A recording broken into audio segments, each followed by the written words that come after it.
Bivalve buddies, I'm Reiko, this is Ollie, and we are with the Wild Oyster Project, and we are going to talk about different kinds of bivalves today, and we are going to sing a song about bivalves based on a song that you already know.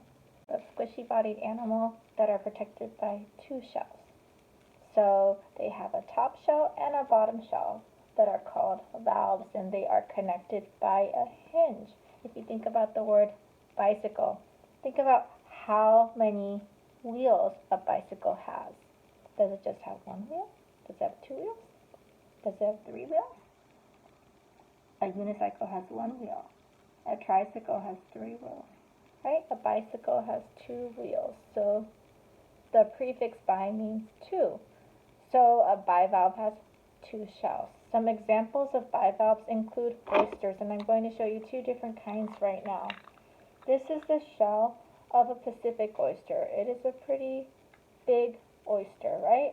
And it does have two shells, and the shells are connected with a hinge. So this is how big the Pacific oyster that lives around Japan is. These are the shells of the mussel, which is related to the oyster, but it is not an oyster. And as you can see, the edges are a little bit smoother. The texture is a little bit smoother. And the color tends to be a little bit darker than the oyster shells. And these are not oysters, but they are closely related, and they do have something very similar within their lifestyle, in which when they are adults, the shells of the mussels and the oysters stick to a rock where they are stuck for the rest of their lives. And they cannot move. So when they are younger, when they're babies, they swim around, but once they become adults, they're stuck to a rock and they cannot move. So that is something that the mussel and the oyster have in common.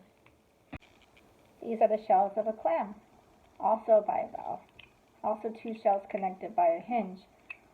One thing that's a little bit different about the clam is that they tend to bury themselves in the sand. They are not stuck to a rock. So when people go looking for clams to dig, they tend to dig in the sand, right? We don't have to pry them off of a rock, so they are a little bit different.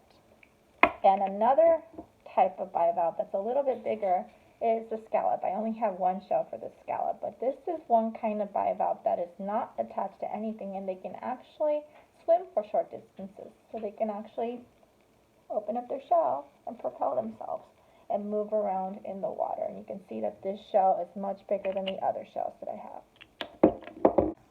I bet a lot of you know the words and the music to Baby Shark. Today we are going to sing a bivalve song that is based on the song Baby Shark. Remember that baby bivalves are not attached to rocks. They're not buried in the sand. They swim freely. So show me your tiny little babies and let's swim around. These are the baby bivalves. Grown-up oysters tend to have jaggedy shells. So let's make jaggedy shells using our hands. Let's make our hands into bumpy fists. And then we can have a jaggedy shelled bivalve. This is the oyster, so we can say this is an adult oyster. Mussels have longer, narrow shells, as you can see. So let's use our hands to make long, narrow shells. Let's connect at the end and make our mussel shell. Clam shells tend to be shorter and wider, as you can see. And you can see how it hinges. So maybe we can make our shell a little bit shorter and wider and open this way for the clam. Please like, comment, or subscribe, and visit us at our website, www.wildoysters.org.